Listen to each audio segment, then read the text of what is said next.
Voilà. On peut y aller. Vous êtes prêts, la télé?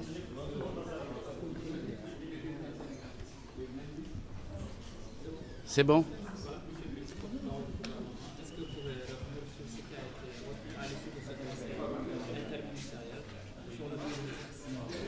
Merci beaucoup. La réunion qui s'est déroulée dans les locaux de la primature, comme son l'indique, est portée sur la validation de la feuille de route du cycle actuel du Doing Business. Le ministère maître d'œuvre, c'est le ministère de la promotion des partenariats et des investissements qui a présenté la feuille de route que Monsieur le Premier ministre, après les échanges et les discussions, a validée dans sa totalité et dans son intégralité. Vous le savez tous, avec la mise en œuvre du plan Sénégal émergent, l'un des objectifs principaux du président de la République, c'est de faire du Sénégal une destination privilégiée des investissements privés en vue de la création de richesses et de la création d'emplois.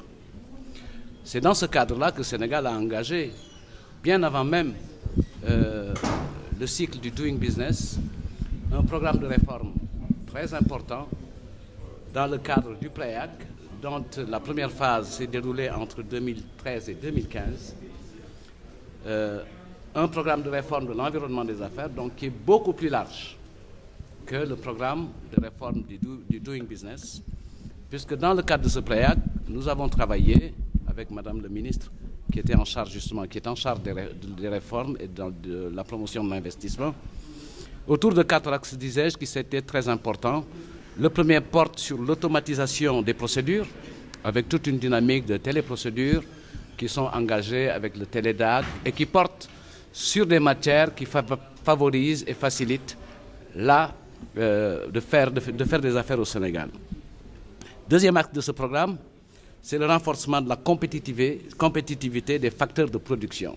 C'est tout ce qui se rapporte à l'électricité. Et c'est dans ce cadre d'ailleurs que certaines réformes importantes faites par le Sénégal ne sont pas prises en compte dans le Doing Business. J'y reviendrai tout à l'heure.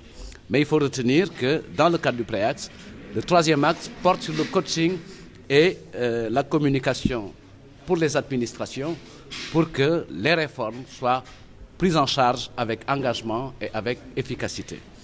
Et le quatrième axe porte justement sur la promotion des investissements à fort impact social. C'est ça le cadre des réformes et qui aujourd'hui place le Sénégal parmi les pays les plus réformateurs du monde. Et ça, ce n'est pas une décision de la Banque mondiale, ce n'est pas une décision des partenaires, c'est une volonté du Sénégal. Mais il arrive que ces réformes très importantes faites dans ce cadre ne sont pas prises en compte dans le Doing Business. Je veux citer un exemple, les réformes importantes qui ont été faites avec l'adoption des lois sur les zones économiques spéciales intégrées. Je veux parler des réformes qui sont faites dans le cadre du foncier. Je veux parler même de la baisse des prix de l'électricité qui va intervenir, selon les propos du directeur général de la Sénélec, au cours de ce bimestre. Ces réformes-là ne sont pas prises en compte dans le programme de réforme du Doing Business, qui est un cadre très, très coercitif, très précis, et qui porte sur des aspects micro de la vie économique. Il ne s'agit pas du programme macro de l'économie, mais il s'agit des aspects micro. Il s'agit de voir si effectivement, pour construire un immeuble dans un espace, on perd du temps ou on gagne du temps. Et vous le savez vous-même, puisque le Doing Business travaille sur un certain nombre de choses pour définir les classements.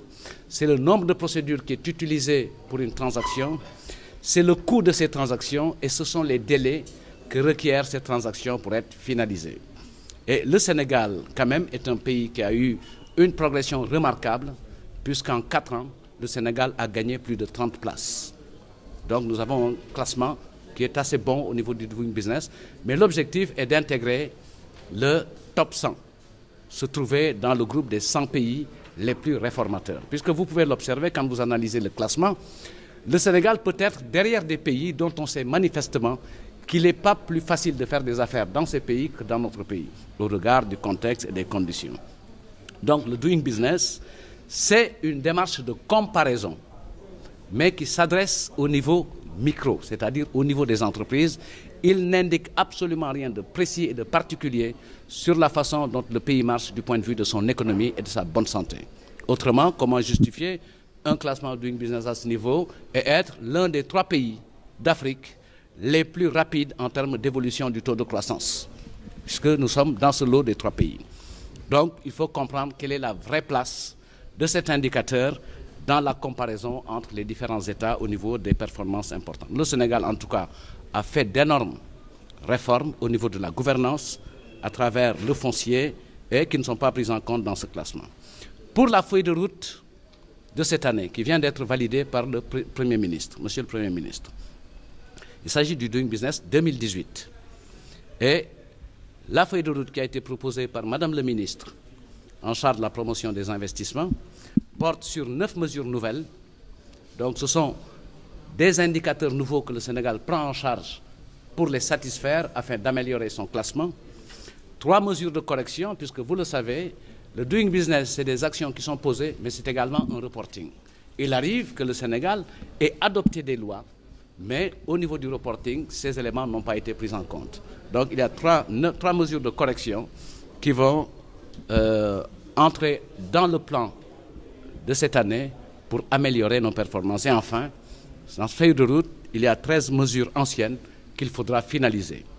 Et c'est dans ce cadre-là que des délais ont été impartis, des engagements ont été pris, puisque nous avons un agenda qui est celui du Doing Business, qui a ces étapes auxquelles il faut donner réponse. Les mesures portent pour l'essentiel sur la création d'entreprises, où je donne un exemple, puisque ce serait un peu réverbatif de lister les 25 mesures. Je donne un exemple sur la création d'entreprises. En termes de délai, le Sénégal est très performant et a un très bon classement. Les progrès à faire sont au niveau des coûts et des honoraires qu'il faudra travailler à baisser. Et ça se fait en relation avec les notaires. Il en est de même du permis de construire, où on essaie de gagner encore des places en réduisant les délais de livraison, de délivrance des certificats d'urbanisme et de conformité. Il en est de même des taxes, puisque ce sont les grands secteurs, c'est l'accès à l'électricité, c'est le paiement des taxes. Les orientations qui ont été retenues, c'est de renforcer l'efficacité en utilisant de plus en plus les téléprocédures pour le paiement des taxes et comme pour les transferts de propriété. Au niveau de l'exécution des contrats, une mesure importante porte sur la création des tribunaux de commerce et sur l'amélioration de l'indice de la qualité des procédures judiciaires. Sur le commerce transfrontalier, là également, il y a une niche de progrès importante avec un guichet intégral qu'il va falloir mettre au niveau du port autonome de Dakar sous la forme d'un centre de services et de traitement centralisé de toutes les formalités pour faciliter les activités d'import et d'export. Il y a aussi les autres catégories sur lesquelles le programme présenté par Madame le ministre parle et donne des orientations pour la résolution de l'insolvabilité, ça c'est en matière de liquidation d'entreprise et d'accès au crédit et surtout pour la protection des investisseurs.